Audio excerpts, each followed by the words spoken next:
O Diyos, ayon sa iyong kabutihan, ayon sa laki ng iyong habag, pawiin ang aking kasamaan. Hugasan ako sa aking pagkakasala at linisin sa aking kasalanan. Kaawaan mo ako, O Diyos, ayon sa iyong kabutihan, ayon sa laki ng iyong habag, pawiin ang aking kasamaan.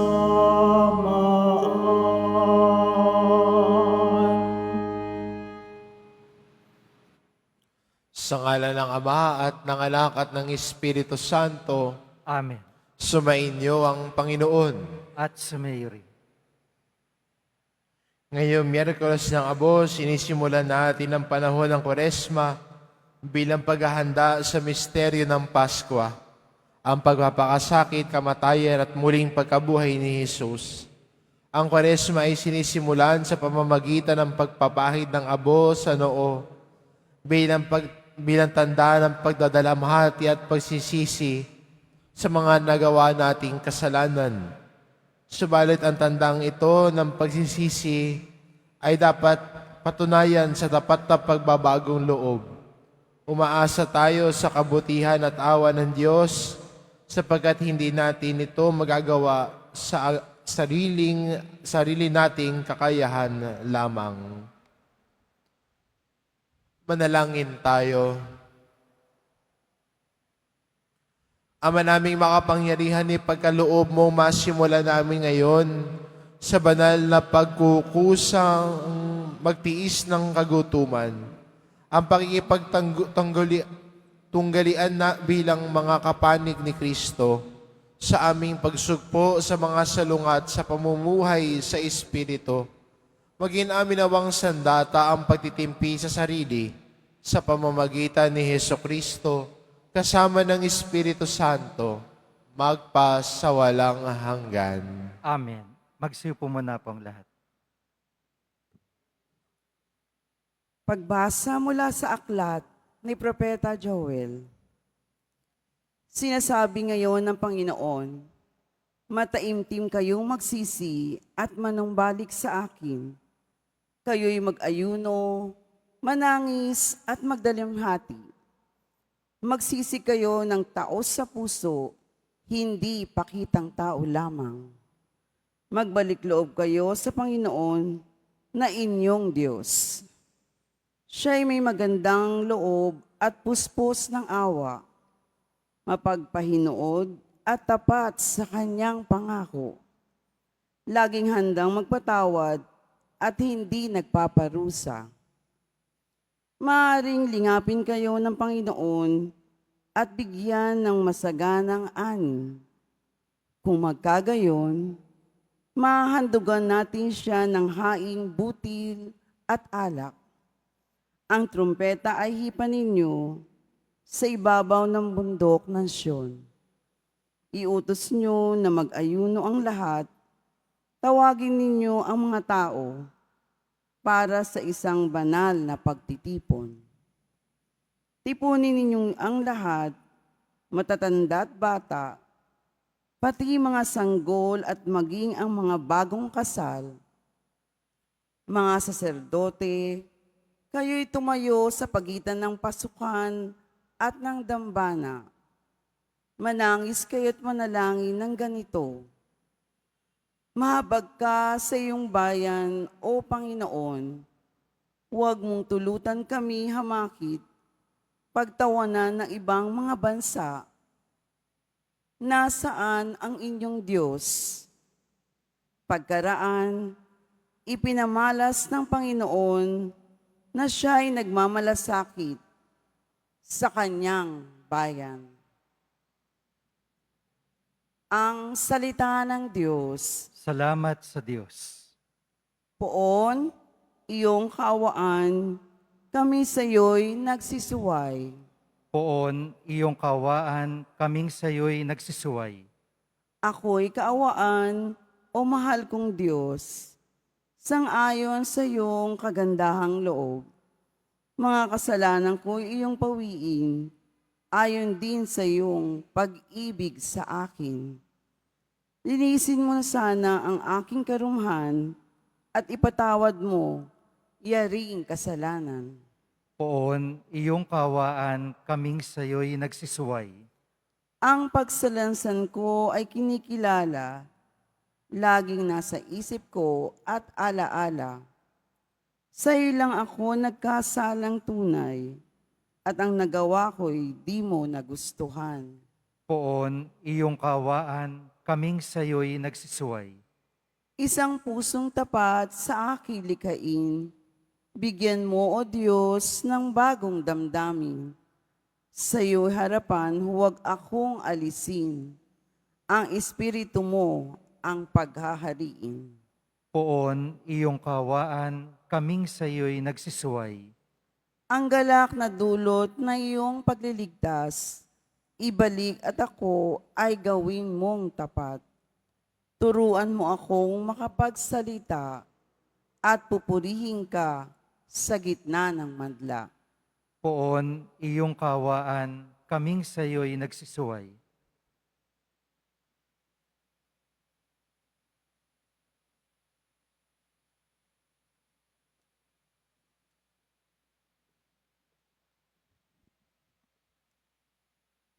Pagbasa mula sa ikalawang sulat ni Apostol San Pablo sa mga taga-Korinto.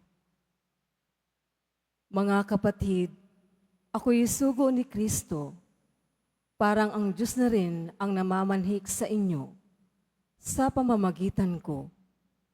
Makipagkasundo kayo sa Diyos, hindi nagkasala si Kristo, ngunit dahil sa atin, siya'y ibinilang na makasalanan upang makipag-isa tayo sa Kanya at mapabanal sa harapan ng Diyos sa pamamagitan niya. Yamang kami mga katulong sa gawain ng Diyos. Ipinamamanik namin sa inyo na huwag ninyong sayangin ang pagkakataong ibinibigay sa atin ng Diyos, sapagkat sinasabi niya, sa kaukulang panahon ay pinakinggan kita. Sa araw ng pagliligtas, sinakluluhan kita. Tinang ninyo ngayon na ang panahong nararapat, ngayon ang araw ng pagliligtas. Ang salita ng Diyos. Salamat sa Diyos. Magsitayo po tayong lahat.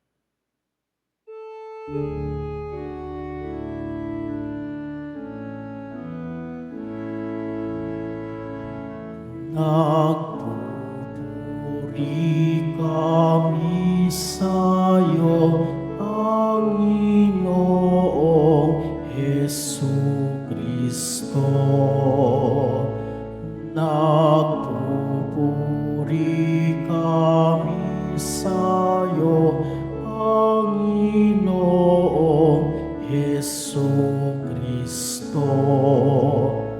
Kapag ngayon'y napakinggan ang tinig ng poong mahal, huwag namin yung hadlangan ang pagsasakatuparan ng mithi niya't kalooban. Nagpupuri kami sa'yo, Panginoong Jesucristo.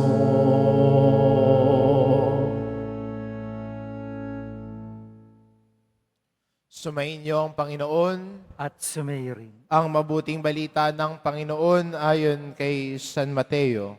Papuri sa iyo, Panginoon.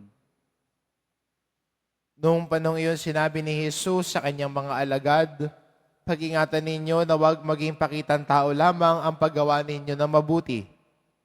Kapag ganyan ang ginagawa ninyo, wala kayong matatamong gantimpala buhat sa inyong amang nasa langit. Kaya nga kapag nagdilimos ka, wag mo nang ipagkaingay ito.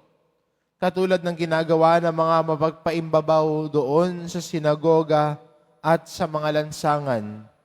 Ginagawa nila ito upang purihin sila ng mga tao. Sinasabi ko sa inyo, tinanggap na nila ang kanilang gantimpala. Ngunit kung nagdilimos ka, wag mo nang ipaalam ito kahit sa iyong pinakamatalik na kaibigan upang malihim ang iyong pagdilimos at gagantihin ka ng iyong amang nakakakita ng kabutihang ginagawa mo ng lihim. At kapag nananalangin kayo, huwag kayong tumulad sa mga mapagpaimbabaw. Mahilig silang manalangin ng patayo sa mga sinagoga at sa mga panulukang daan upang makita ng mga tao. Sinasabi ko sa inyo, tinanggap na nila ang kanilang gantimpala, ngunit kapag mananalangin ka, pumasok ka sa iyong silid at isara mo ang pinto. Saka ka manalangin sa iyong amang hindi mo nakikita at gagantihan ka ng iyong amang nakakita sa kabutihang ginagawa mo ng lihim. Kapag nag-aayuno ka, huwag kayong magmumukhang malungkot katulad ng mga mapagpaimbabaw. Hindi sila nag-aayos upang malaman ng mga tao na sila'y nag-aayuno. Sinasabi ko sa inyo, tinanggap na nila ang kanilang gantimpala. Kapag ikaw ay nag-aayuno, mag-ayos ka ng buhok at maghilamos upang huwag mapansin ng mga tao na nag-aayuno ka. Ang iyong amang hindi mo nakikita, ang siyang nakakaalam nito. Siya na nakakakita ng kaputihang ginagawa mo ng lihim, ang gaganti sa iyo. Ang mabuting balita ng Panginoon. Pinupuri ka namin, Panginoong Jesucristo. Magsiupo muna po ang lahat.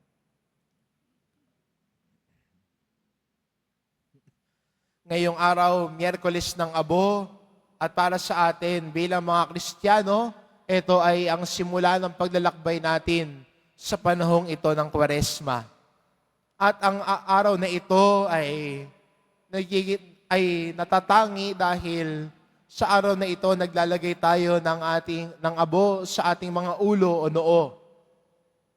Kaya magandang balikan ho sa atin, ano ba ang kahulugan ng mga abo na ito? Hindi ho ito parang trophy na masasabing, ay, nagsimba ako ngayon, mabait ako, kaya may abo ako sa ulo. Tignan nyo. Di ba? Ang tanda ng abo ay paalala sa atin bilang Kristiyano na ikaw ay unang-una, makasalanan ka. Kaya ka may abo sa ulo dahil makasalanan ka. Yung ayaw magpalagay ng abo sa ulo, hindi rin ibig sabihin nun, ay mabait ako kaya wala akong ganyan. Yun ho, ilusyonado ho yun. Ang abo ay nagpapaalala na oo, makasalanan ako at ako'y nagsisikap na magbagong buhay. Oo, makasalanan ako, kailangan ko ng paglilinis ng Diyos sa buhay ko. I need God to cleanse me and make me holy. Kaya ang tanda ng abo ay paalala ho sa atin na kailangan natin ng Diyos, kasama natin ng Diyos.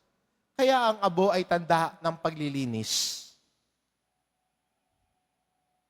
Ang abo ay tanda ng ating pagsisikap na magbalik loob sa Kanya. At ang paglago natin sa pananampalataya ho ay hindi yung mapapansin ng lahat ng tao, kundi ang pagbabalik loob natin sa Diyos ay tanda ng ating paglago sa pagpapakumbaba.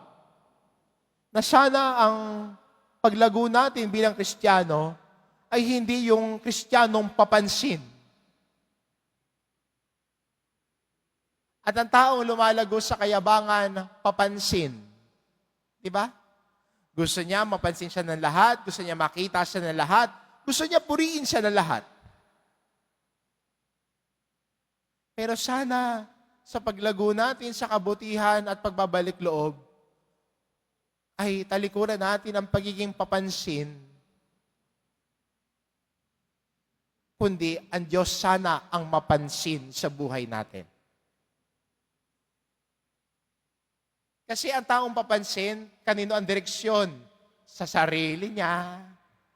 Siya ang magmukhang mabait. Siya ang magmukhang mabait. Hindi makapagbasag pinggan. Pwede nga magpapakain sa maraming tao, papicture ng papicture, pero salbahe naman pag wala ng camera. Ayun ang papansin, hindi ba? Pag walang kaharap na tao, ay iba ang ugali. Nangaapi, nanlalamang, nangiisa ng kapwa. Pero pag maraming tao, hi, oo, ayan, bait-bait, ano? Ito yung magandang paalala sa atin. Is the attention towards you? Or is the attention towards God? Mapansin ka at masabi ng lahat, ay, ang bait-bait niya, ang buti-buti niya. Oh, ang bait sa picture. Oo, ang bait sa social media. Pero pag wala na. Kaya, ang ating ebanghelyo nagpapaalala sa atin, balik tayo sa integridad ng buhay natin. To be authentic. At ang taong may integridad, kahit walang kamera, kahit walang tao nakapaligid sa kanya, pareho ang ugali niya. Totoo. Kaya ang paalala sa atin at imbitasyon sa atin, sana tayong mga Kristiyano, sa ating paglalakbay sa panahon ng Kwaresma ay maging totoo. Totoo sa harap ng Diyos. Totoo sa harap ng kapwa. Hindi yung pag maraming tao, parang ang bait-bait at inaapi ka. Pero pag wala ng tao, ikaw nagtatanim ng galit at puot sa kapwa mo.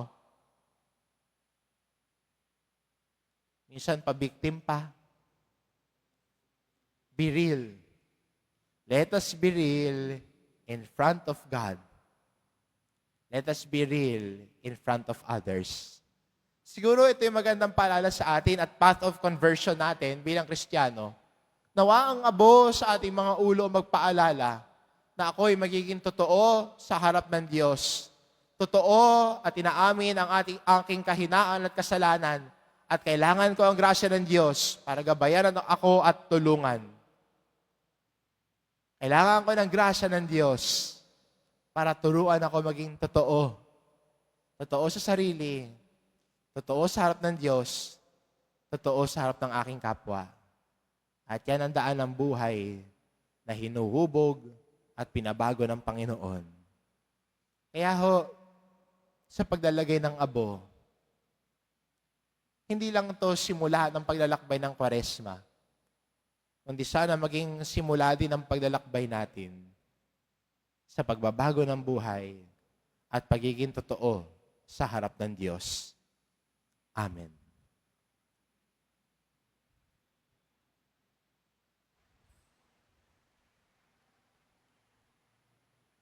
Sa paglalagay po ng abo, ito po ay ipapahid sa ating mga noo. Paunawa lamang po ng mga nakaupo lamang sa pinakaunahan ng ating simbahan ng pipila para malagyan ng pari ng abo sa kanilang noo upang hindi lubos na mantala ang pagdiriwang ng misa.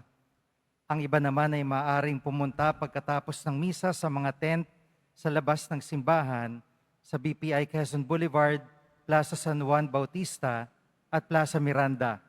Ang ating mga lay ministers ang maglalagay ng abo. Panatilihin po natin ang pagpila ng maayos, sundin po natin ang ating mga ihos o ushers. Minamahal na mga kapatid, manalangin tayo sa Amang May Kapal upang ang abo sa ulo nating ilalagay para ipahiwatig ang pagbabagong buhay ay marapatin niyang gawaran ng kanyang pagpapala at malaking pagmamahal. Ama namin mapagpatawad, kinukupkup mo at itinatampok ang mga umaamin sa kasalanan at ikinalulugod mo ang nagbabagong buhay. Tingin mo kami at kupkupin sa pagkakaloob mo ng pagpapala bilang pagtatampok sa iyong mga lingkod na naglalagay ng abo sa ulo. Sa pagganap ng 40 araw ng paghahanda para sa Pasko ng pagkabuhay, marapatin mo kaming maging dalisay para sa pagdiriwang ng tagumpay ng iyong anak na siyang namamagitan kasama ng Espiritu Santo magpa sa walang hanggan. Amen.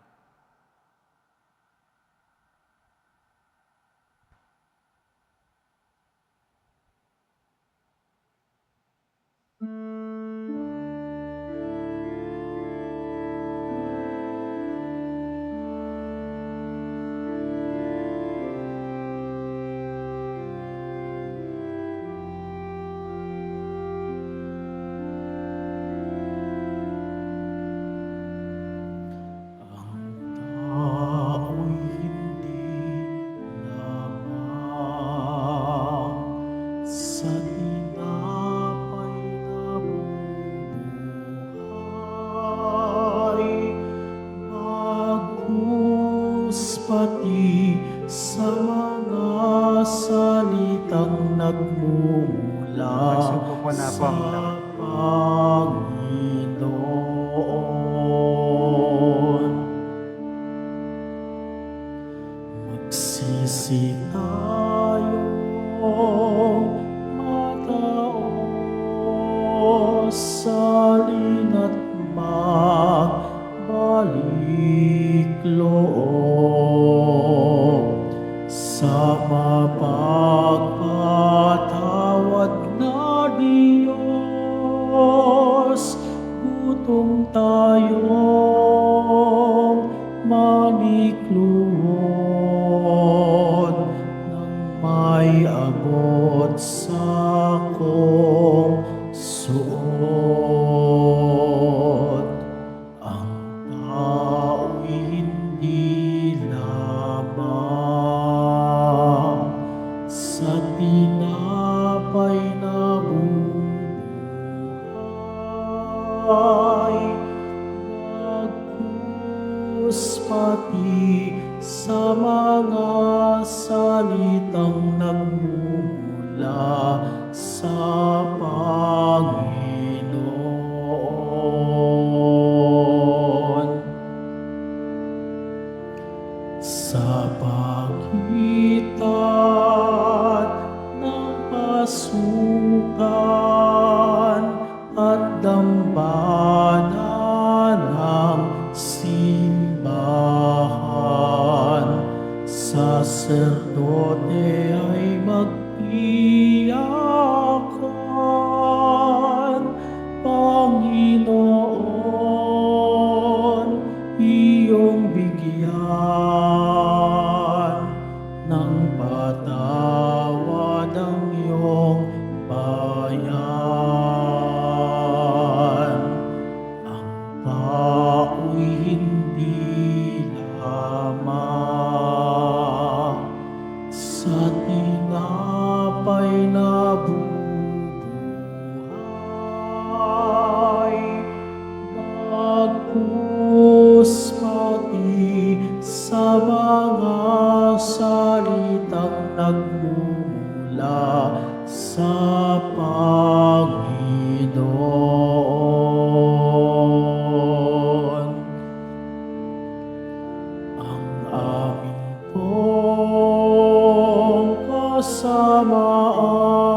ay pawiin mong tuluyan. Panginoon, aming mahal, patawad ang kahilingan ng iyong bayang hinirang. Ang tao'y hindi lamang sa tinapay na bubuhay,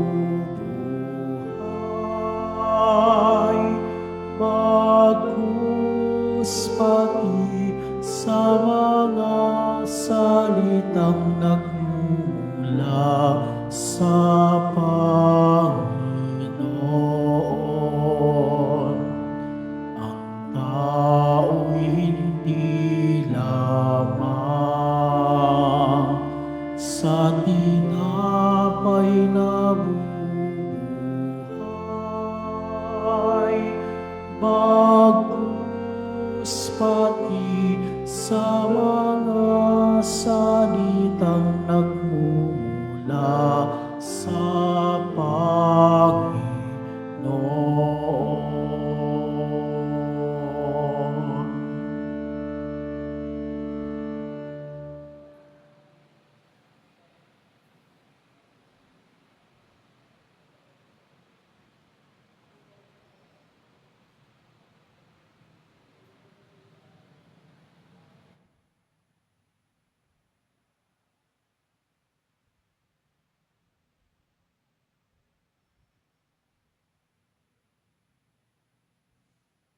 Magsitayo po ang lahat.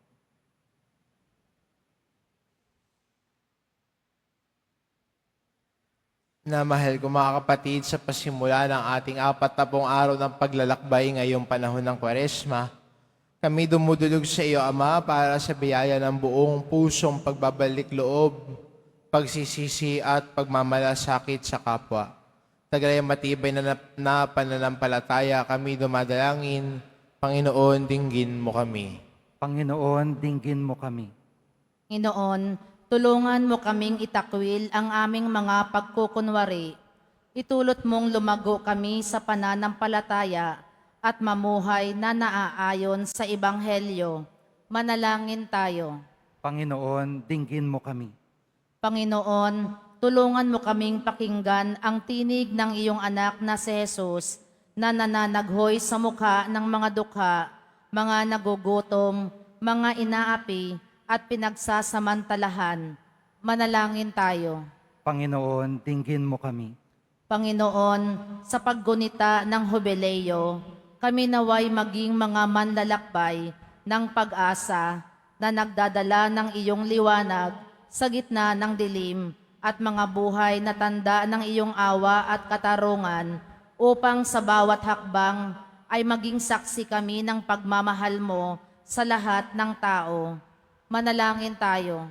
Panginoon, dinggin mo kami. Panginoon, pagkalooban mo kami ng mapagpatawad na puso, pag-unawa at pagmamahal sa bawat isa. Manalangin tayo. Panginoon, dinggin mo kami.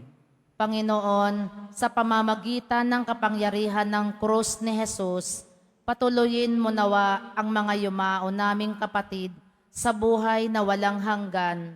Manalangin tayo. Panginoon, dinggin mo kami. Sa ilang sandali ng katahimikan, ating ipanalangin ang iba pang mga pangangailangan ng ating pamayanan, gayon din ang mga intensyon na inialay sa ating misa sa araw na ito, at isama rin natin ang ating mga pansariling kahilingan. Manalangin tayo. Panginoon, dinggin mo kami. Ama naming mapagmahal, sa gabay ng iyong banal na Espiritu, itulot mo makapamuhay kami ng naaayon sa panawagan ng Ebanghelyo na magsisi at magalak sa kapayapaang dulot nito. Hinihiling namin ito sa pamamagitan ni Kristong aming Panginoon. Amen. Magsiupo muna po ang lahat.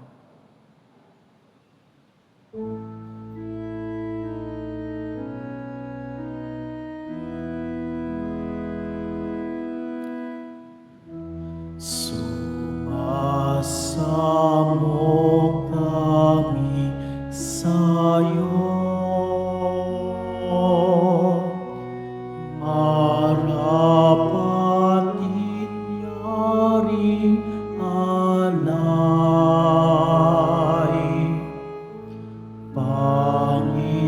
Panginoon, tanggapin mo itong alak at tinapay. Sa'yo poon aming handog, buong puso't pag-iisip.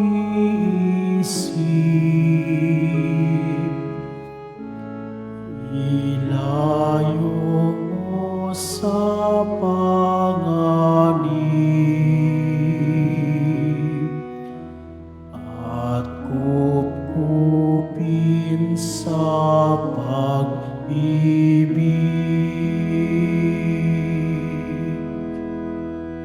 Magsitayo po ang lahat. Manalangin kayo mga kapatid upang ang paghahain natin ay kalugdan ng Diyos amang makapangyarihan.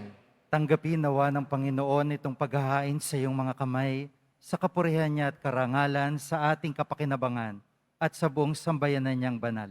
Ama naming lumikha, ginanap namin ang paghahaing ito bilang maringal na pasimula sa 40 araw na paghahanda ng aming kusang pagtitiis at pagmamalasakit ay dapat makapagpadalisay nawa sa aming masasamang hilig upang kami pagindapating makinabang sa iyong anak na para sa amin nagpakasakit bilang aming tagapamagitan kasama ng Espiritu Santo magpasawalang hanggan.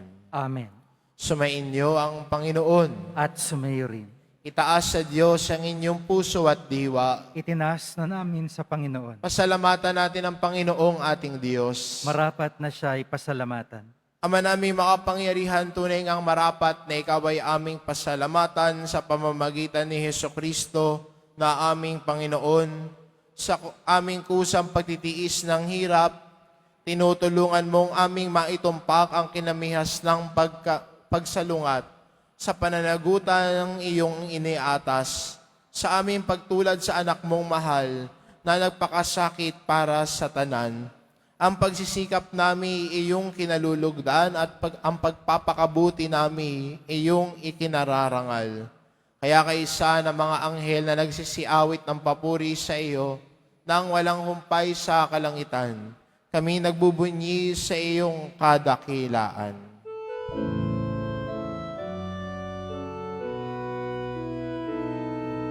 Santo, Santo, Santo, Panginoong Diyos ng mga hukbo, napupuno ang langit at lupa ng kadakilaan mo. Hosana, Hosana, Hosana sa kaitaasan. Hosana, Hosana, Hosana sa kaitaasan. Pinagpala ang naparirito sa ngalan ng Panginoon. Hosana, Hosana, Hosana sa kaitaasan. Hosana, Hosana, Hosana sa kaitaasan. Magsilod po ang lahat. Ama naming banal, ikaw ang bukal, ang tanang kabanalan, kaya't sa pamamagitan ng iyong Espiritu gawin mong banal ang kaloob na ito, upang para sa amin maging katawan at dugo ng aming Panginoong Hesukristo. Bago niya pinagtiis ang kusang loob na maging handog, hinawakan niya ang tinapay. Pinasalamatan kanya, pinagati-hati niya iyon, iniabot sa kanyang mga alagad at sinabi, "Tanggapin ninyong lahat ito at kanin, ito ang aking katawan na ihahandog para sa inyo."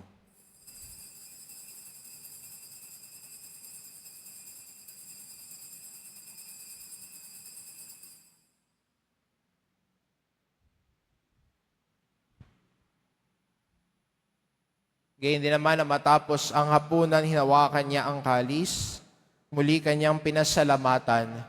Iniabot niya ang kalis sa kanyang mga alagad at sinabi, "Tanggapin ninyong lahat ito at inumin ito ang kalis ng aking dugo ng bago at walang hanggang tipan. Ang aking dugo na ibubuhos para sa inyo at para sa lahat, sa ikapagpapatawad ng mga kasalanan. Gawin ninyo ito sa pag-alala sa akin."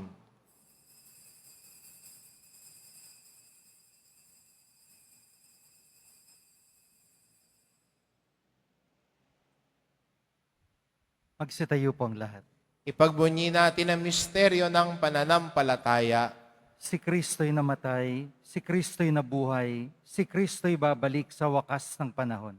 Ama, ginagawa namin ngayon ang pag-alala sa pagkamatay at muling pagkabuhay ng iyong anak. Kaya't inaalay namin sa iyong tinapay na nagbibigay buhay at ang kalis na nagkakaloob ng kaligtasan. Kaming nagpapasalamat dahil kami iyong minarapat na tumayo sa harap mo para maglingkod sa iyo. Isinasamo namin kaming magsasalo-salo sa katawan at dugo ni Kristo ay mabuklod sa pagkakaisa sa pamamagitan ng Espiritu Santo. Ama, lingapin mo ang iyong simbahang laganap sa buong daigdig. Puspusin mo kami sa pag-ibig kay San Francisco na aming Papa at ni Jose na aming Obispo at ng Tanang Kaparian. Alalahanin mo rin ang mga kapatid naming nahimlay na may pag-asang sila'y muling mabubuhay, ngayon din ang lahat ng mga pumanaw. Kaawaan mo sila at patuloyin sa iyong kaliwanagan. Kaawaan mo at pagindapating kaming lahat na makasalo sa iyong buhay na walang wakas. Kaisa na mahal na Birheng Maria na ina ng Diyos, ng kabiyak ng puso niyang si San Jose. Kaisa ng mga apostol at ng lahat ng mga banal na namuhay dito sa daigdig ng kalugod-lugod sa iyo. May pagdiwang nawa namin ang pagpupuri sa ikararangal mo sa pamamagitan ng iyong anak na aming Panginoong Hesu Kristo.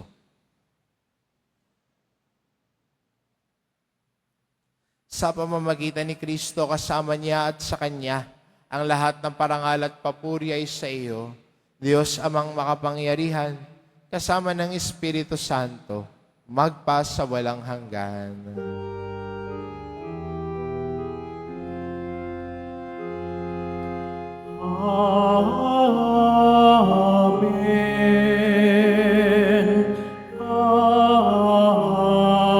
Amen.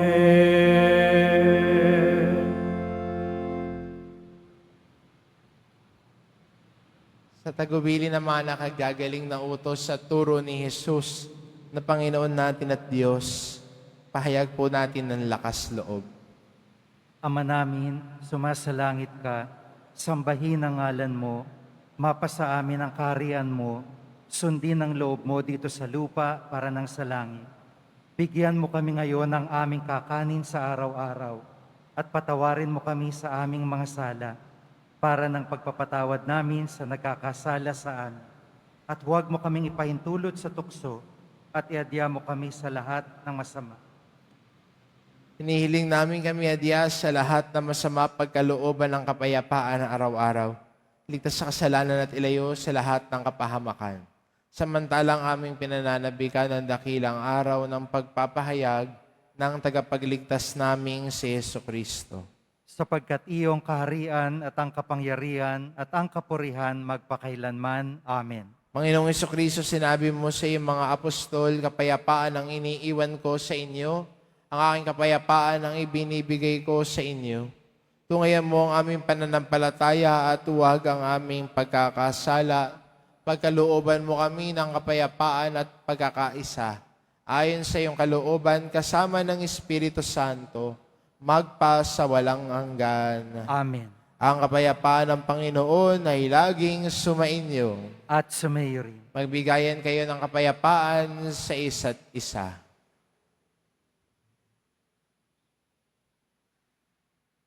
Kordero ng Diyos na nag-aalis sa mga kasalanan ng sanlibutan, maawa ka sa amin. Kordero ng Diyos na nag-aalis sa mga kasalanan ng sanlibutan, maawa ka sa amin. Kordero ng Diyos na nag-aalis sa mga kasalanan ng sanlibutan, ipagkaloob mo sa amin ang kapayapaan. Magsulod po ang lahat.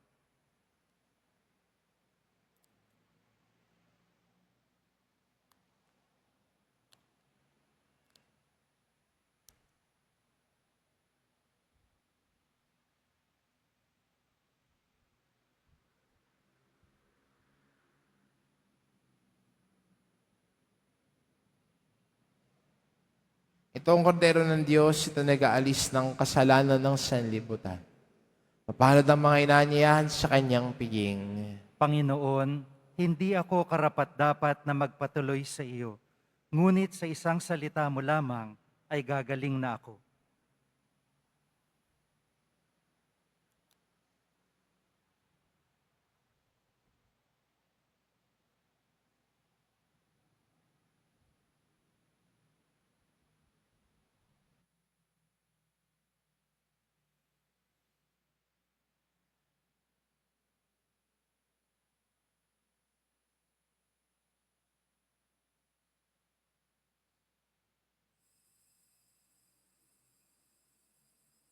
Para po sa lahat ng tatanggap ng banal na komunyon, sasagot po tayo ng Amen pagkasabi ng pari o lay minister ng katawan ni Kristo at isubo agad sa bibig bago mali sa harapan ng pari o lay minister.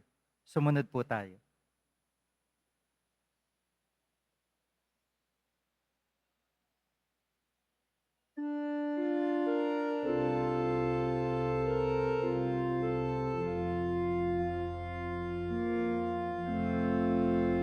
Sa pag-inom ng sinuman sa tubig na aking bigay, di na muling mauuhaw pagkat ito ay bubukal sa buhay na walang hanggan.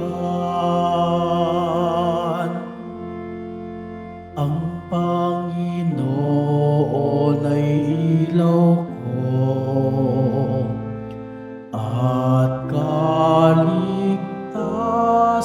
Sino pa ba ang aking katatakutan?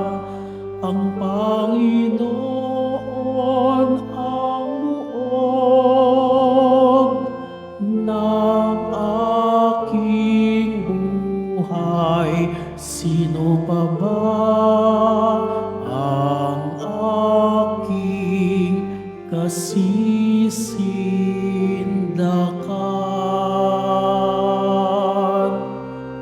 Sa pag-inom ng sinuman sa tubig na aking bigay, di na muling mauuhaw pagkat ito ay bubukal sa buhay na walang hanggan. Sa Panginoon ay isang bagay lang ang aking hinihiling. Iisa lamang talaga ang aking hangarin, ang tumira sa templo niya habang buhay.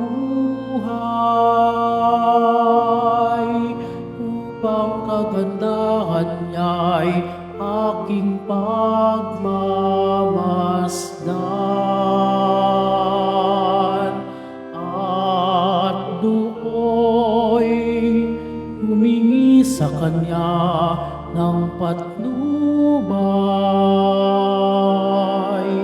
sa pag-inom ng sinuman sa tubig na aking bigay, di na muling mauuhaw pagkat ito ay bubukal sa buhay na walang hanggan.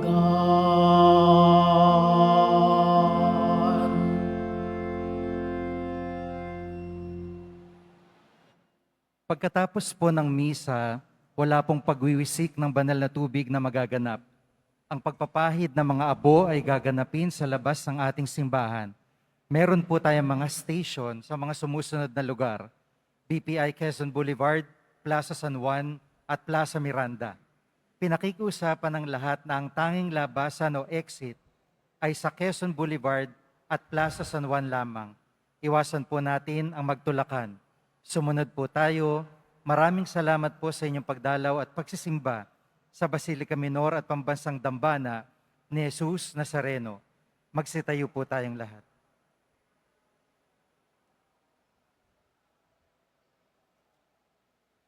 Manalangin tayo, Ama naming mapagmahal, ang pinagsaluhan namin ay amin nawang pakinabangan sa pagkakamit ng dulot na kagalingan.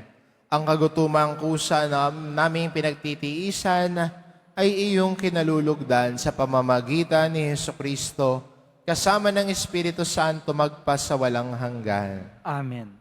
Pagkatapos po na misa ay sa mga hindi pa nakapagpapahid ng napapalagay ng abo sa noo ay pwede nating gawin ito sa mga nakapagsimba po sa misang ito.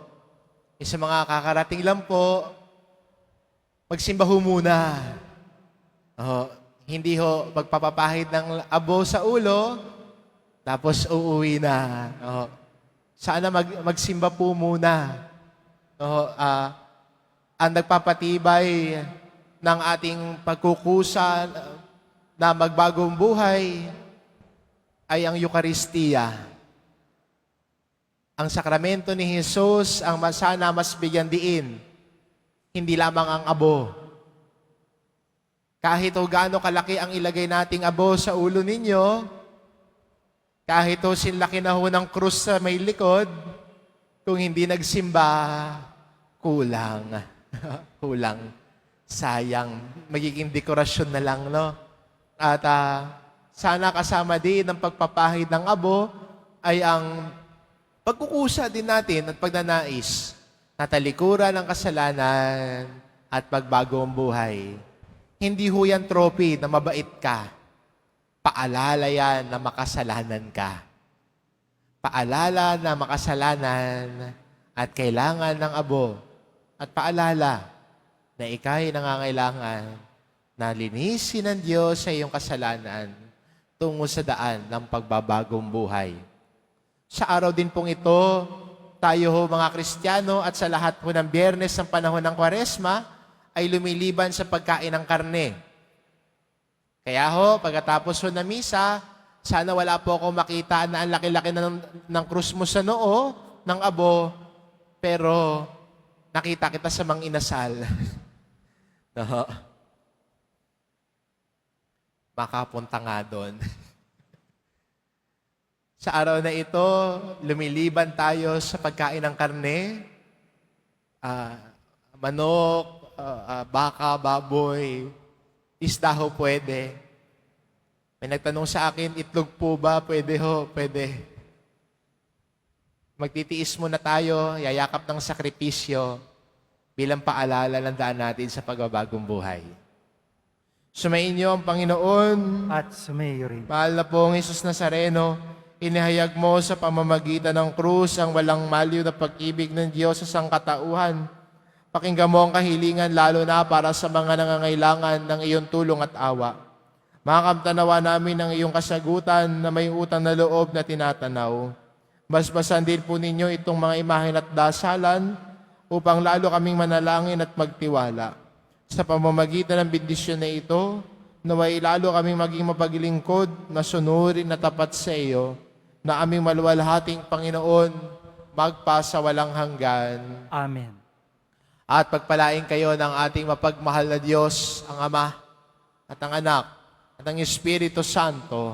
Amen. Umayo kayo, taglay ang kapayapaan ng poong Jesus Nazareno. Salamat sa Diyos.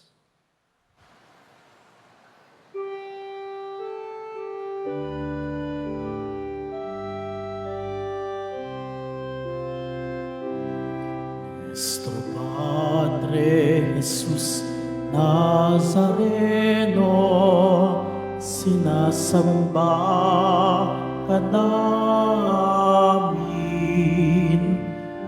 pinipintuho ka namin, aral mo ang aming buhay at kaligtasan. Nuestro Padre Jesus Nazareno, iligtas mo kami sa kasalanan. Ang krus mong kinamatayan ay sagisag ng aming kaligtasan. Nuestro Padre Jesus Nazareno, dinarangal ka namin. Nuestro Padre Jesus Nazareno, niluluwalhati ka namin. Nuestro Padre Jesus Nazareno, dinarangal ka namin. Nuestro Padre Jesus Nazareno, niluluwalhati ka namin.